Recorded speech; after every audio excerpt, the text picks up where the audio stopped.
Madame, Messieurs, bonsoir et bienvenue dans cette principale édition d'information. Ravi de vous retrouver tout de suite. Place au titre de l'actualité. On parle de pollution plastique, une véritable gangrène pour la ville de Libreville. Et puis les enrôlements à jour J-3 de la fin du processus lié aux élections générales qui auront lieu dans quelques semaines. Faisons un tour au Sénégal pour parler des populations qui espèrent le retour au calme après les différents affrontements enregistrés. Organisées il y a quelques semaines, les assises nationales sur la vie chère n'ont pas forcément été bénéfiques pour les consommateurs. La preuve, le prix du paquet de sucre a considérablement augmenté. Plus de précisions avec Lorraine Biengue.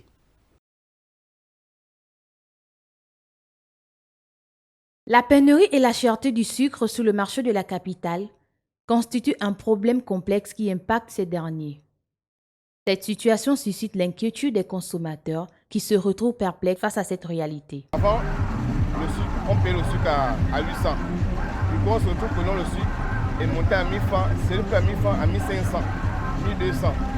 Bon, on ne sait pas le pourquoi le sucre manque. Dans les magasins, on ne trouve pas. On se pose des questions. Qu'est-ce qui ne va pas? Cette situation est principalement due à un manque de moyens de transport pour acheminer le sucre jusqu'à Libreville. C'est pas que le sucre, je ne sais pas où le Gabon va. Où le Gabon va, nous sommes dans quel pays?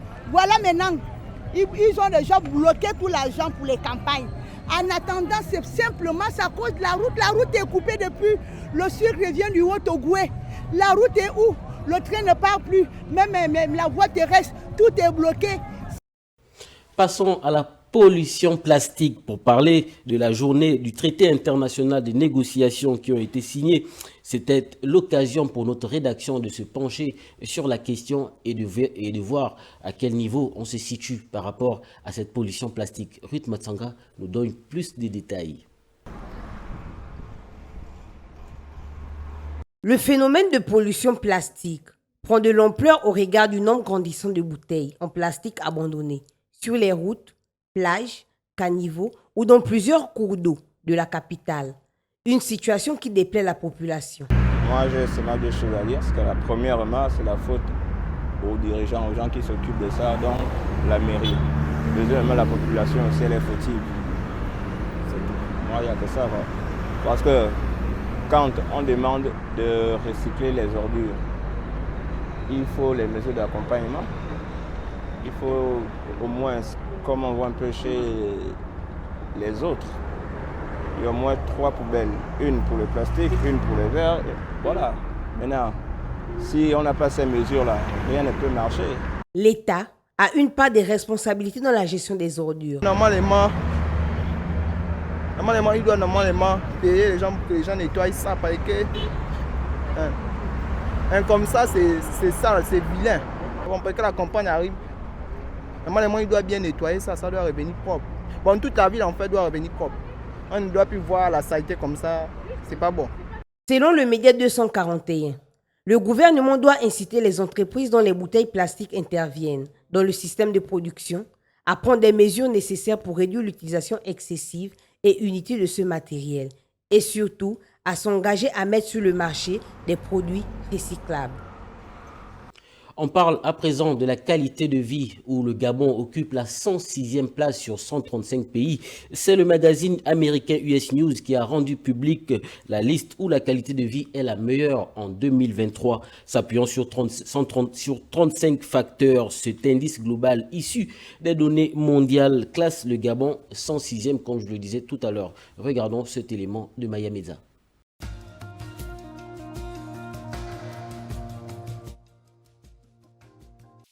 Considéré comme l'un des pays les plus riches d'Afrique, avec l'une des populations les plus aisées, le Gabon est à la ramasse quand il s'agit d'évaluer la qualité de vie. Et ce, même si en termes de revenus, le pays se situe au 92e rang mondial. D'ailleurs, le Gabon fait partie des pays à revenus intermédiaires de la tranche supérieure, avec un revenu annuel de 5 445 €. Un classement qui réunit 135 pays, le Gabon n'arrive qu'à la 106e place, sur une note de 45 sur 100, points possibles, laquelle est le résultat de la sommation des notes par critères clés. Stabilité politique avec 48, les droits des citoyens à seulement 25, l'accès à la santé publique à 30. À cela s'ajoute la sécurité et le climat respectivement à 76 et 45, tandis que le coût de la vie et la population sont de 47 et 72 en 2023. Il est judicieux de préciser que le premier pays africain en termes de qualité de vie est le Botswana. Le leader continental occupe la 44e place mondiale, avec un score de 59. S'en suivent la Tunisie, 64, le Maroc, 67 et le Sénégal, 74. Selon les données mondiales, un total de 35 facteurs ont été inclus dans le calcul de l'indice global, qui ont été subdivisés en 7 domaines. La meilleure valeur réalisable dans chaque catégorie est de 100, précise le site spécialisé.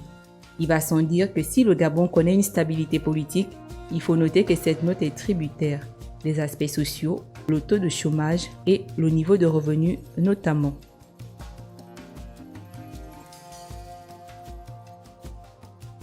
Démarré le 8 mai dernier, l'opération de révision sur la liste électorale s'achève ce 7 juin, à quelques jours de la clôture de cette étape primordiale des échéances politiques à venir. Les usagers sont toujours aussi nombreux sur les listes dédiées. Estelle Anvan nous donne plus de précisions. Dimanche 4 juin, J-3 de la période dédiée à l'opération de révision de la liste électorale. Au Gabon, c'est le jour du Seigneur, donc pas de grande circulation dans la ville. Mais sur les sites dédiés à l'opération d'enrôlement, les agents enrôleurs sont bien présents. Les usagers, eux, se succèdent à quelques jours de la clôture. Ça s'est bien passé, en fait. C'est important pour moi parce que c'est le devoir d'un citoyen. C'est le seul jour où j'ai eu un petit temps libre. Je suis venu me faire enrôler. C'est la première fois que je me fais enrôler pour voter. C'est ma première fois. Donc, moi, si je suis venu, c'est pas pour moi, c'est peut-être que ma voix peut changer aussi de président. Je suis venu pour me faire enrôler sur le devoir d'un Gabonais. Si plusieurs personnes semblent avoir compris la nécessité d'être inscrits sur la liste électorale, d'autres n'y voient aucun intérêt. Moi, je ne vois pas à quoi ça me sert. Mon intérêt dans ça, je ne vois pas. Avec tout ce qui se passe dans le pays, que l'on subit, c'est pas d'abord, on n'a pas besoin d'abord d'aller se faire enrôler. Il y a mieux à faire. La population gabonaise souffre. Ce n'est pas l'enrôlement qui va nous donner ce que l'on veut, nous, population gabonaise. Ce n'est pas obligatoire. Lancée le 8 mai 2023, l'opération de révision de la liste électorale se poursuit sur toute l'étendue du territoire national et dans les ambassades hors du pays jusqu'au 7 juin. Elle concerne les Gabonais âgés de 18 ans et plus disposant de leurs droits civiques. Et puis, les personnes vivant avec un handicap font partie des citoyens appelés à faire valoir leur droit de vote. L'inscription sur la liste électorale est donc indispensable. Ont-ils eu droit à un traitement particulier? La réponse dans cet élément, toujours signé de Estelle Anvan. Ils sont handicapés, moteurs, visuels, auditifs, mais ce sont des citoyens à part entière. Pour faciliter leur enrôlement, des dispositions ont bien été prises par le ministère de l'Intérieur. Pas de file d'attente pour les personnes vivant avec un handicap. Non, je n'ai pas eu de difficultés. Lorsque je suis arrivée, on m'a fait rentrer. Et on m'a placé devant la machine. Puis ça s'est bien passé rapidement. Ça, je n'ai pas duré. Idem pour cet autre handicapé moteur venu dans les mêmes circonstances pour accomplir son droit citoyen. Non, je n'ai pas fait souci d'attente. On m'a bien reçu. J'étais même la première parmi un autre groupe de personnes handicapées qu'on a reçu. Ensuite, on a pris les autres. Dans les zones rurales, les personnes âgées ont également eu droit à un traitement particulier. Les agents s'y rendent pour toucher toutes les cibles. Handicapés ou pas, comme le stipule la Constitution gabonaise, tous les citoyens disposant de leurs droits civiques sont à même d'accomplir ce geste hautement symbolique et républicain. Passons à présent à l'actualité présidentielle pour parler du président de la République, Ali Bongo Ondimba, qui a reçu en audience le directeur général Europe-Afrique Moyen-Orient du groupe COLAS. La multinationale française réitère son soutien au processus de modernisation et de transformation engagé dans notre pays. Presse présidentielle. Proposer des technologies de construction modernes et innovantes aux citoyens dans le respect des règles et normes environnementales, c'est tout l'intérêt de l'entretien entre le président de la République et le directeur général de Colas Europe, Afrique et Moyen-Orient. Et je voulais rassurer monsieur le Président du soutien de Colas à notre filiale Colas Gabon, en particulier en termes d'innovation, en termes de nouvelles technologies. Aujourd'hui, comme vous le savez, nous sommes la journée mondiale de l'environnement. Donc il est important pour nous aussi de proposer aux citoyens gabonais des technologies de construction modernes, innovantes et qui sont en ligne avec nos obligations de protéger la planète. En cette journée mondiale dédiée à l'environnement, le dirigeant de la multinationale française est venu réitérer son soutien à la matérialisation du plan d'accélération de la transformation. J'ai voulu aussi parler à Monsieur le Président de toute la possibilité que un groupe comme Colas, un groupe mondial, peut apporter à la République gabonaise en profitant de notre network, de notre réseau mondial et en particulier au niveau des banques et la capacité que nous avons d'apporter des banques internationales. Nous le faisons déjà avec l'Angleterre. La rencontre du palais présidentiel a également permis de faire le point des opérations du groupe français au Gabon. Nous avons l'occasion avec Monsieur le Président de la République de faire un tour d'horizon des opérations que Colas Gabon a déjà terminées, comme le Cap Esterias, comme des travaux qui sont en cours aujourd'hui sur Libreville, que ce soit la baie des Rois ou Bikélé. Je vais me rendre à Franceville pour voir l'avancement des travaux de voirie de Franceville et mon collaborateur a confirmé le démarrage, la mobilisation et le démarrage du projet stratégique pour Monsieur le Président et à Transgabonaise, en particulier avec le projet Nzile Bifoun que nous mobilisons, et je pense que d'ici un mois on sera vraiment en pleine action sur ce projet-là. Installé dans notre pays depuis 5 décennies, le groupe Colas qui accompagne le Gabon dans l'exécution du plan d'accélération de la transformation propose aujourd'hui des solutions innovantes pour le bien-être et l'épanouissement des populations.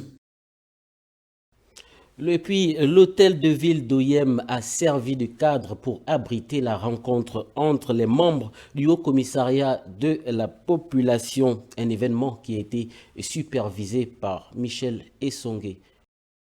Disposé à écouter les populations du Wolontem, le commissaire de la République Michel Essongué a conduit l'ensemble des membres du commissariat de la République.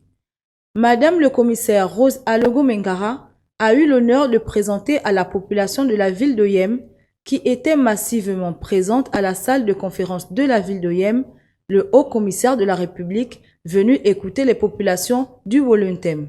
Nous sommes dans une démarche d'écoute pour essayer de savoir et de comprendre ce que la population dit. Ces termes, c'est que nous sommes ses yeux, ses oreilles et sa bouche. Le haut commissaire de la République, Michel Essongué, dit être l'oreille attentive du président de la République sur les mots qui minent la province, dont il a souhaité que les habitants s'expriment librement afin que les difficultés et souffrances des Wolontémois soient prioritairement connues par le président de la République avant son arrivée en terre wolontémoise, et ce, dans un futur proche.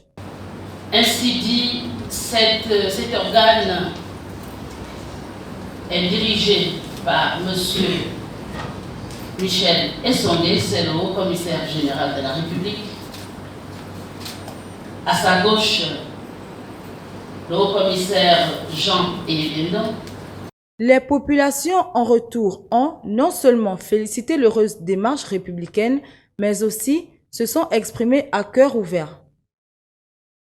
Parlons à présent du rapport sur la protection des enfants victimes des conflits armés. De 2005 en 2022, ce sont environ 315 000 violations graves contre les enfants dans les conflits armés qui ont été constatées par les Nations Unies. Une situation qui interpelle plus d'un. Maya Medza pour le reportage.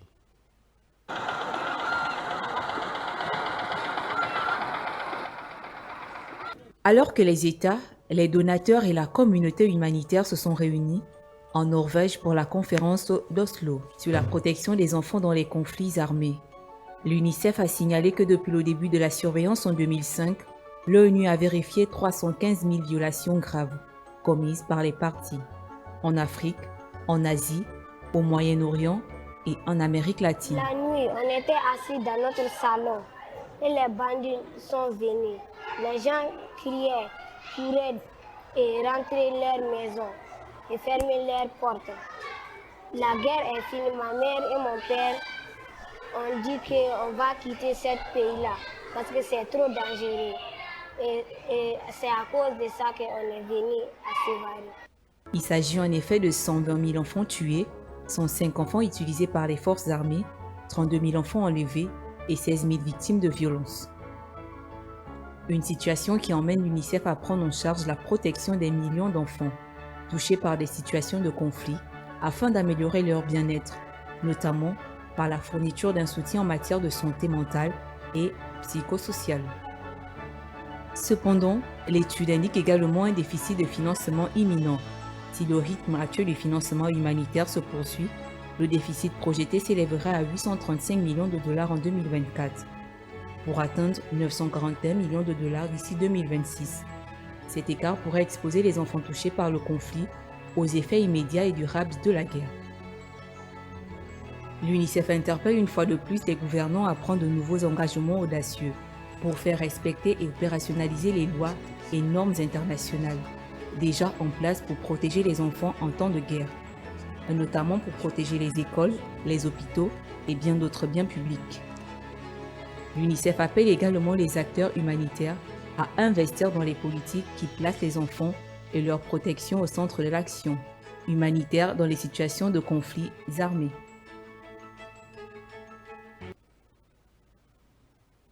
Et puis une note de sport pour la boucle de ce journal. On parle de basketball avec le lancement des playoffs organisés par la Ligue de l'Estuaire de basketball, une compétition qui s'est déroulée au plateau sportif de l'université Omar Bongo. On regarde. Le plateau sportif de l'université Omar Bongo a servi de cadre pour l'organisation des playoffs de fin de saison sportive en basketball. Les jeunes se sont donnés à cœur joie dans cette compétition. Le match d'ouverture de ces playoffs opposait Ngong Soldier à Mapan Basketball. Un match plaisant et très engagé qui a vu la formation d'Ngong Soldier sortir victorieuse face à son adversaire du jour sur le score de 49 contre 33. La satisfaction était forcément de mise pour l'équipe gagnante. Je suis vraiment satisfait. Ces petits, ils ont montré qu'ils sont capables vraiment de remporter des matchs importants. Parce que généralement, ce qui se passe, on peut être premier de la saison régulière, vous comprenez. Et après, c'est la désillusion après. Donc du coup, vraiment, nous sommes satisfaits de ce qu'ils ont fait ce soir. De l'autre côté, la jeune équipe de Macpan Basket nourrit forcément des regrets, mais compte s'améliorer pour la saison prochaine. C'est juste l'expérience. Le petit, c'est un nouveau club, il s'appelle débuter et tout, donc on va miser tout sur l'expérience. Pour cette défaite, c'est juste le travail continue, on ne baisse pas les bras et on se met juste à travailler encore plus juste pour l'année prochaine, on soit plus fort. Sur le plan organisationnel, la présidente de la Ligue de basketball de l'Estuaire pense que pour un début, il n'y a pas matière à se plaindre. Après un bon moment d'arrêt, notamment de voir 3 semaines d'arrêt, on a décidé de relancer avec les playoffs pour les petites catégories, notamment les alphas, voilà. Compte tenu du calendrier scolaire, et étant donné qu'actuellement les enfants sont en période d'examen, on ne peut pas faire jouer les plus grands, on les laisse se concentrer pour la suite de leur scolarité. Et donc on a maximisé aujourd'hui sur la relance avec les alphas en espérant continuer progressivement avec les autres catégories. Rien n'est parfait, on essaye de faire avec ce qu'on peut, ce qu'on a, on a essayé de mettre un peu d'ambiance, on a essayé d'être un peu à l'heure et je pense que pour le coup, ça peut aller. Le rendez-vous a été donc pris pour la semaine prochaine dans le cadre des finales de ces playoffs. C'est la fin de cette édition d'information. Restez toujours fidèles au programme de TV+. Quant à moi, Djamin Goma, j'aurai l'occasion de vous retrouver demain lorsqu'il sera 20h s'il plaît à Dieu. D'ici là, portez-vous bien.